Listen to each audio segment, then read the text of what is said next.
Afternoon Agency Forum. This is my fourth forum. And, well, I guess technically there's an asterisk for fake forum. It has been so incredible to watch this company grow. I think we should probably take a quick moment just to give a round of applause to Mauricio, Billy, Rainey, all of our partners, all of our franchisees. It's our business. So for those of you that are new here and don't know me, hi, I'm Ben Belack. For those of you that do know me, hey guys, I'm Ben Belack, Beverly Hills. Okay, some of you have seen my content. God, that is so corny. Oh my God. I want to tell you guys a story. Can we get this on all three screens, please? Thank you. We are less than 2 months away from New Year's Eve. I spent 5 New Year's Eves in a row in this alley. I really get chills every time I look at this photo.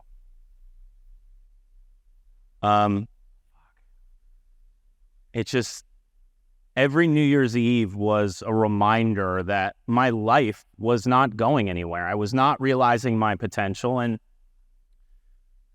for those of you that don't know what this is the back alley of Wolfgang Puck's flagship restaurant in Beverly Hills, Spago. Not that glamorous. This is where we, the service staff, would discuss who was coming in that night, what was on our menu, who we were sending things to.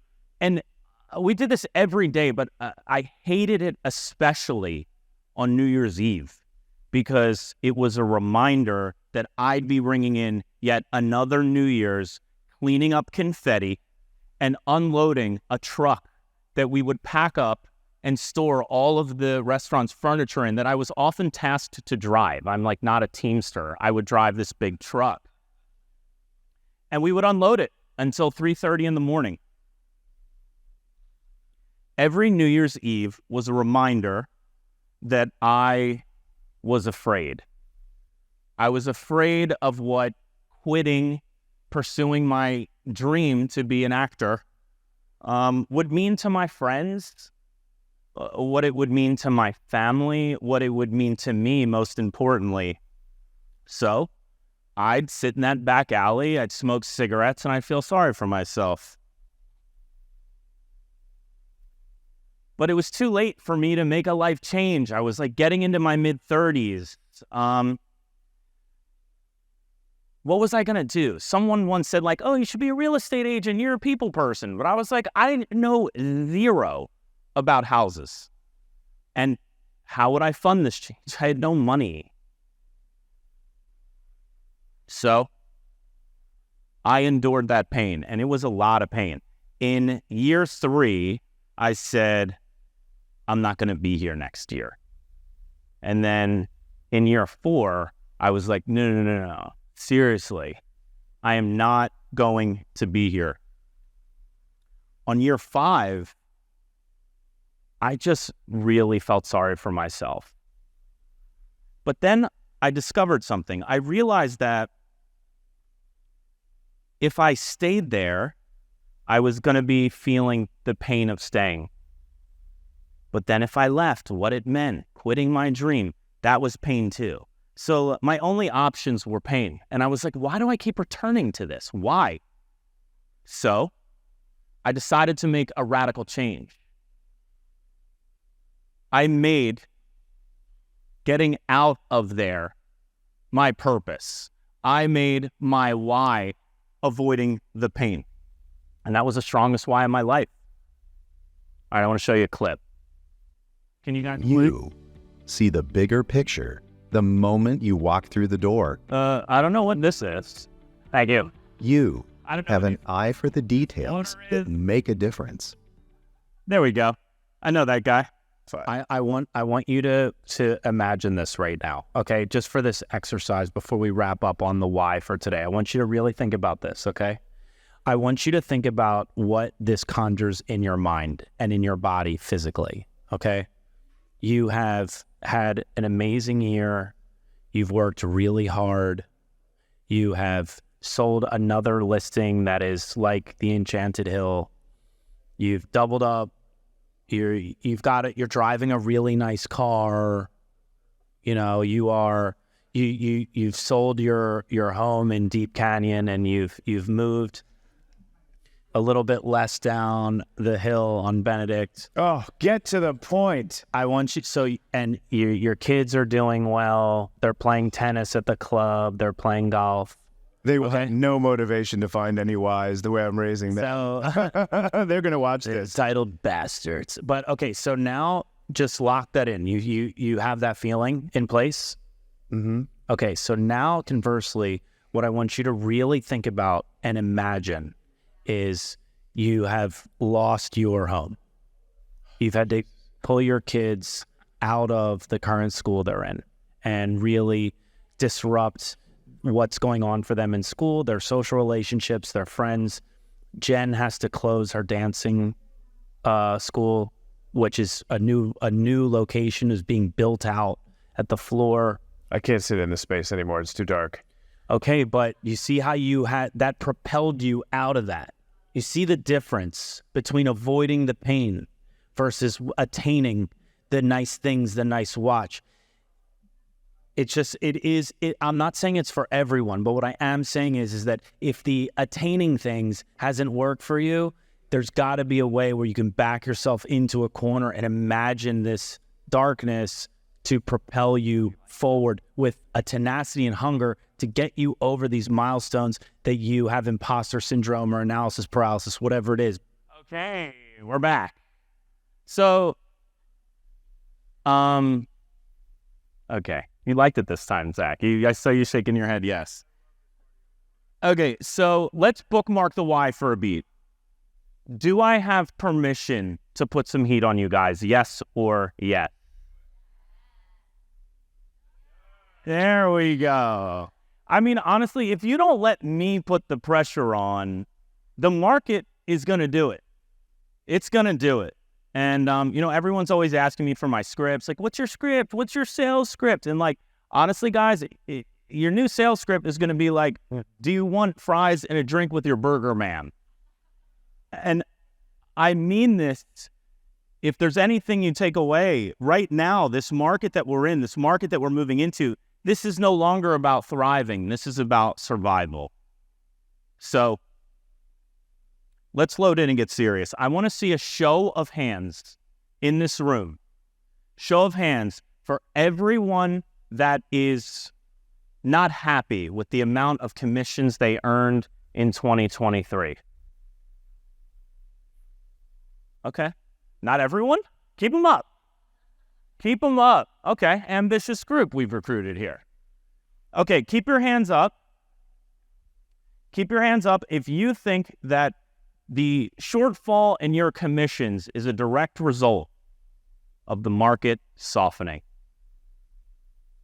Okay, a lot of you, keep your hands up. You should turn to your buddy next to you and say, that's bullshit. All right, keep your hands up. I want you to be honest with yourself. Hands only stay up if you have an accountability partner or some sort of accountability cadence, daily, weekly. Someone to check in with you. Of those of you with your hands still up, only stay up if you business plan. Appointments set, appointments met, conversations, listings signed, listings closed, buyers signed. Your budget, how much you're going to spend on marketing. Okay, saw Mo's hand go down. CEOs, not business planning. It's okay. It's totally fine. Amazing. For the remaining people, I know Lauren Grauman's got her hand up. Why is your hand not up? Oh, your hand's tired. Her hand's tired from whipping John into shape last night. What I would say is, for those of you that have your hands still up, only leave your hands up if you know how many conversations it takes to close an escrow. Okay, so like the two of you remaining, you can like go get a snack or something. We're going to turn to this part of it now. So we learned a lot about ourselves there. What if I were to tell you that you could make $2 million in GCI next year, or more than that, whatever's aspirational for the few of you in this room, if you talk to 5 people you know, 5 people you don't know, and 4 active clients every single day of the year, and I guaranteed it, would you do it? Yes. No, I'm serious. If I said Mo, we'll up the number for you. But let's say it's this aspirational number. Would you actually do it? Of course you wouldn't do it. You're not going to do it. You're not going to do it, guys. The Tom Ferrys of the world have been trying to get you to do this for years and years and years. They've been preaching this. They've been jamming it down our throats. You're not going to do it. And I personally think it's because of something Tony Robbins said, which is people seek more to avoid pain than they do to seek pleasure.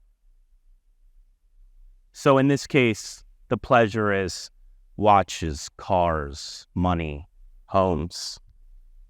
But I would argue that real professionals in sport or in business, no matter the situation, they're able to manifest stakes and urgency inside them every single day. That is the sign of a pro. All right, this isn't a talk on why. This is a talk on your numbers. So when I meet with agents and I'm considering joining my team, I'll go through their pain points with them. Like, what do you not like about your brokerage? What's going on your team? What do you wish you were doing? Who's holding you accountable? And then for so long, I would sit across from them and I would be like, if you get me in the room, we're fucking getting it. We're getting it. We are getting the listing. I am so rehearsed. I've done so much role play. I teach people how to do this. We are getting it. And if you look back at our 2021 numbers, 81 listing appointments met, 32 listings signed. When I saw this, I was like, damn, I am a fraud. I have been so cocky in these meetings, and we're not getting them. But then I clicked into it, and I looked a bit more deeply. And what I saw in 2021 was that the majority of these listings that we went on, they were a result of circle dialing. Everyone knows what circle dialing is? Not everyone. Circle dialing is like where you prospect to a neighborhood that maybe like that you just sold a listing in or the brokerage did. And you're like, hey, been thinking about a move maybe in the next 12 to 24 months? They would then have us over and they'd be like, sure, you can list my house if you sell it for 50% more than its value, right? And this was a result is that our team had a bit of hangover from the pandemic. Like we couldn't do our client events. We couldn't do open houses as much. We weren't getting in front of people's faces like we do. We do these SOI or these sphere of influence events. We were unable to do it. So we really loaded into circle dialing. And the headline here is that the tracking enabled us to see that we were not diversified anymore. And we needed to diversify. The other thing that I wanted to show on here was 20% of the listing appointments we set, we got ghosted. So as a team, we just looked at each other and said, what are we doing where the juice of the call is wearing off?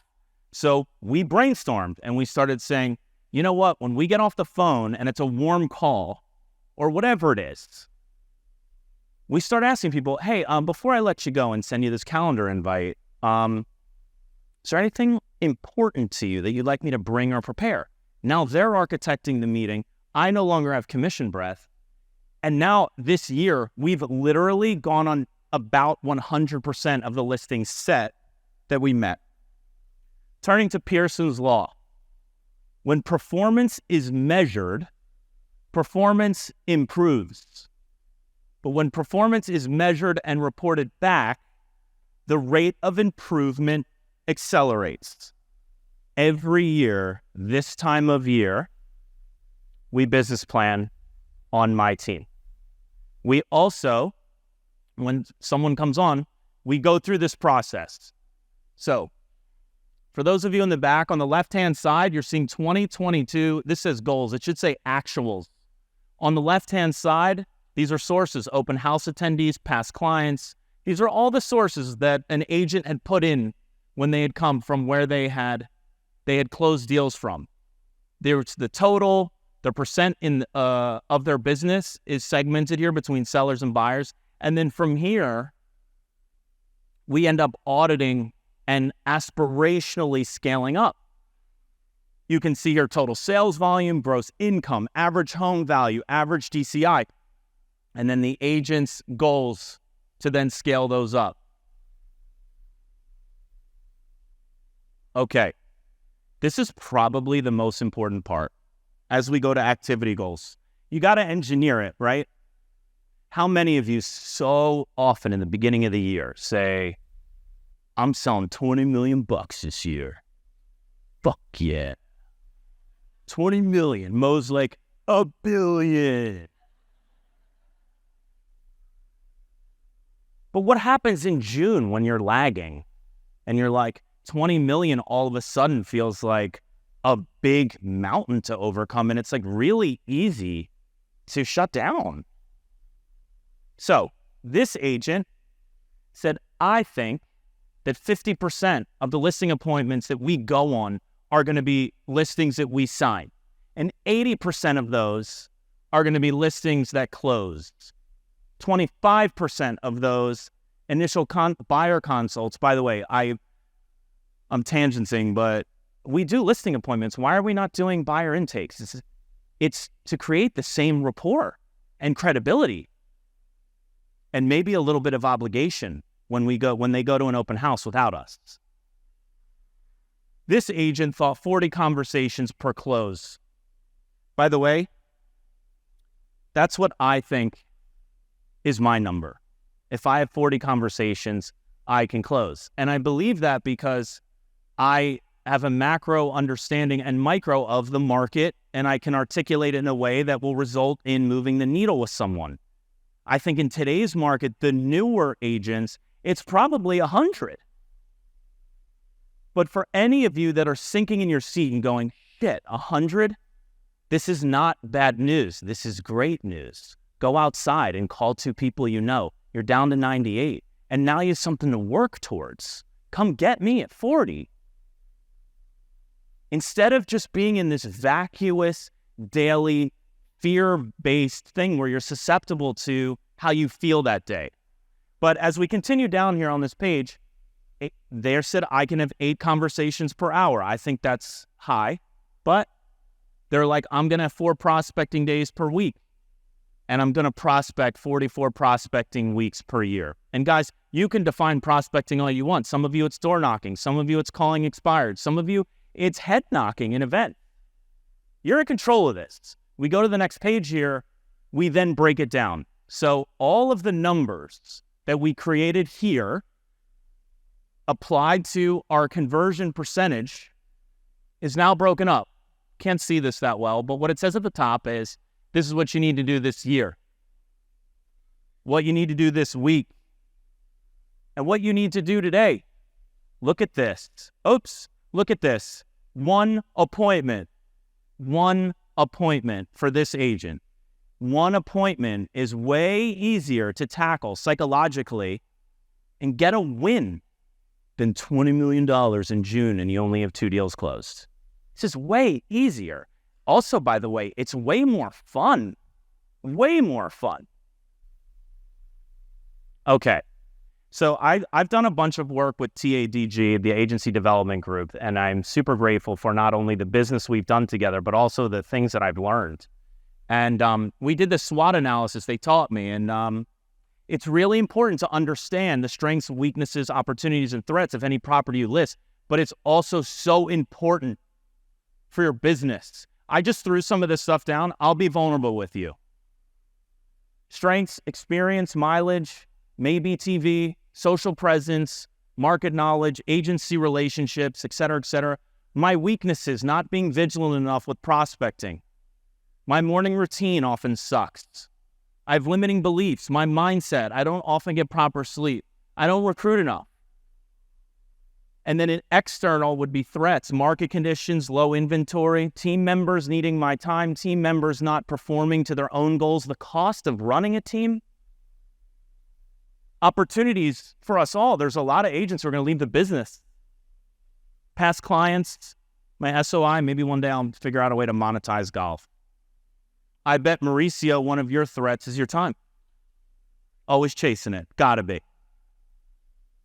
The thing with the SWOT analysis is how do we take the weaknesses and the threats and turn them into strengths and opportunities? If you can figure that out, if you can architect that, and it's not rocket science, you will be undefeated in your business, in your listings.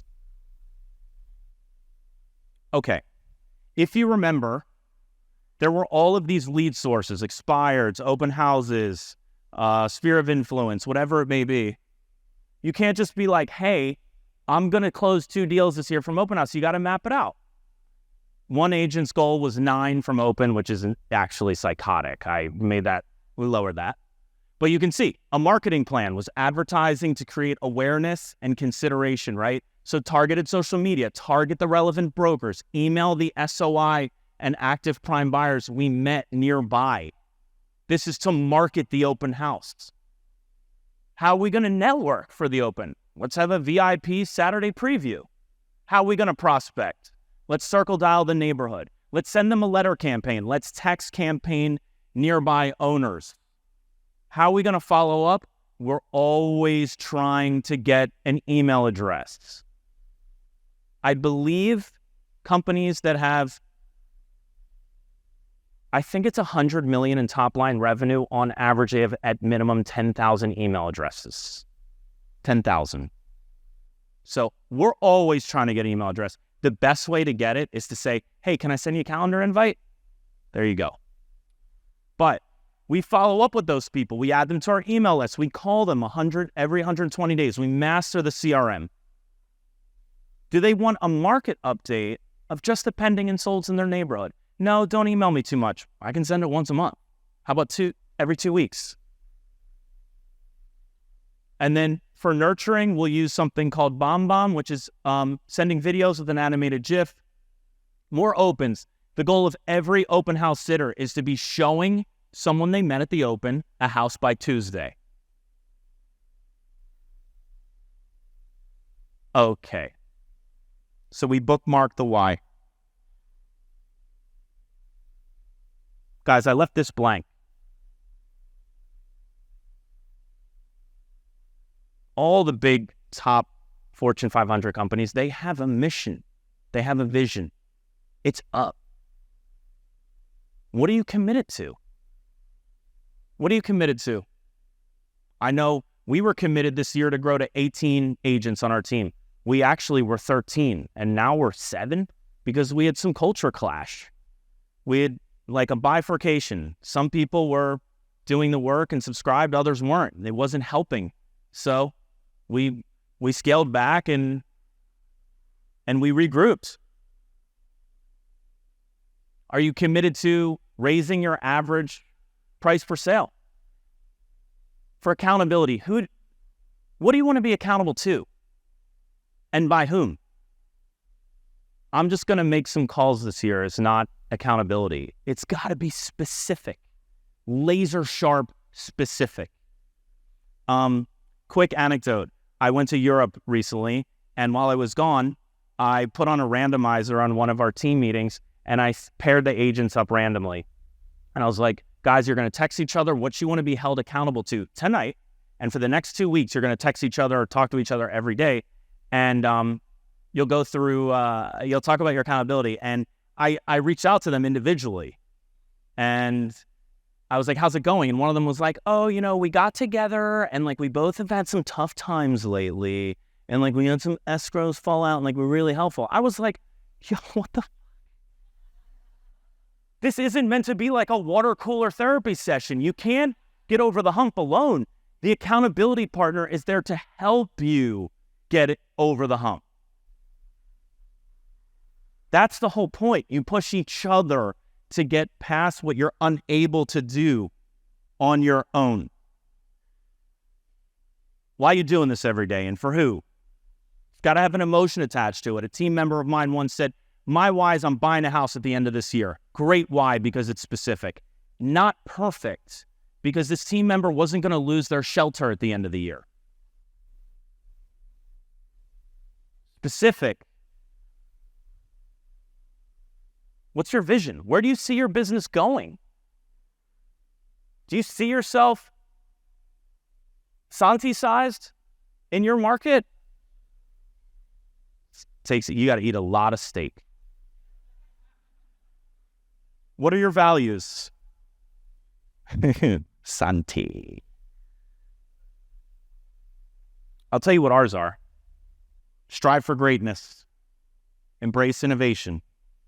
Build and maintain trust. Deliver value. And execute with relentless discipline. This stuff's got to be up. You got to see it. And look, without this stuff, sure, maybe you'll send out a few letters. I'm calling expires. I'm going to finally do it. I'm calling them.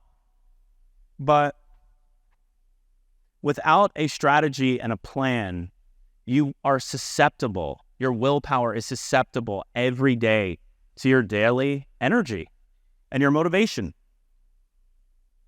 The reality is we all have to continually engineer and re-engineer our motives for consistent action. You, me, every successful entrepreneur. And look, I get it's hard to figure these things out. It's hard to write them down. I think it's hard to write them down because we're afraid what it means if we don't accomplish them. So we're just afraid to write them down. And look, it's okay.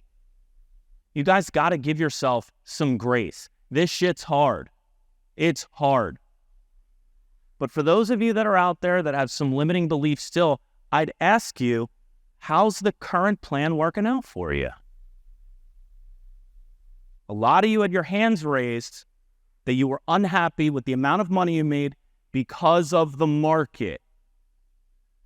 Zach and I just did a podcast where they were giving out all these awards to people that grew last year.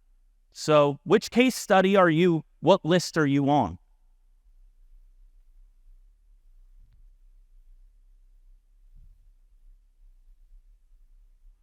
So I want to give you guys a couple takeaways before I get off the stage here.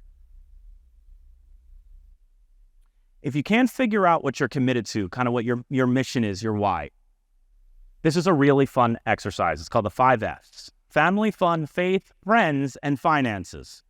I love how it says not fitness in there. Guys, you can have fitness in there. The graphic I sent back said fitness. And I was like, you can take fitness out. It's pretty funny. So the first part of this is actually fun. You're like, hey, what did I want in these categories 5 years ago? You know, I'm like, I didn't want to burp up weed at Thanksgiving.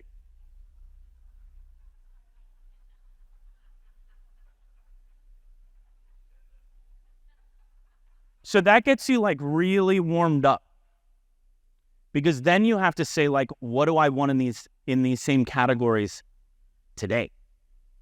And then like, once you're feeling it and you've overcome that, what do I want in 5 years?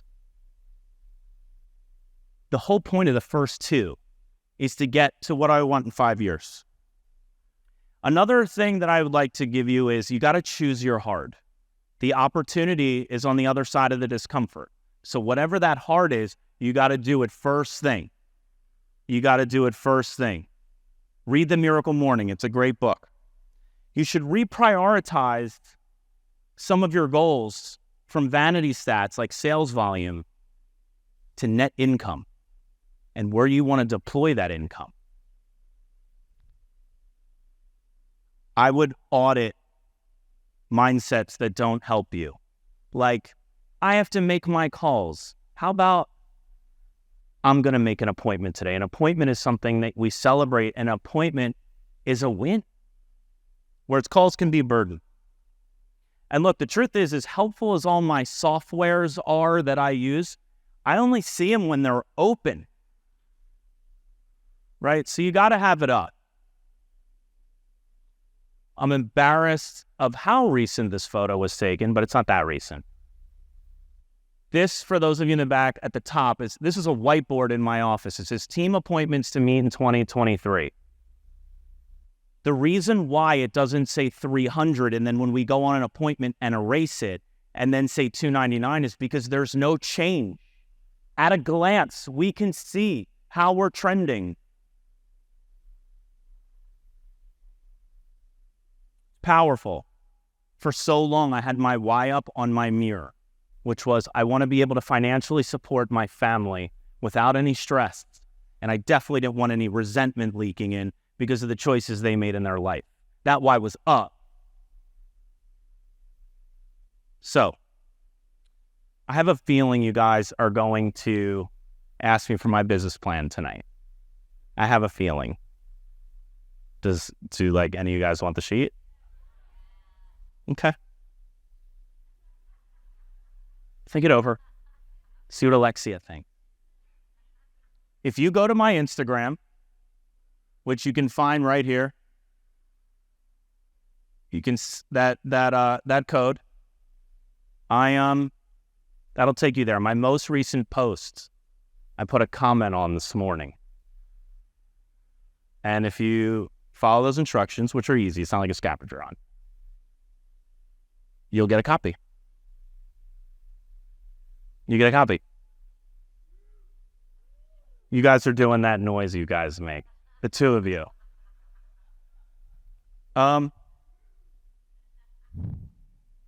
Okay. So as we wrap up here, guys, this talk was about your numbers, and your numbers are important. They're so important because they tell you how to improve. They tell you how to get better. But without a strong purpose to excite you, to enter the gauntlet every day, you're not going to grow. It's just not going to happen. So you have to ask yourselves,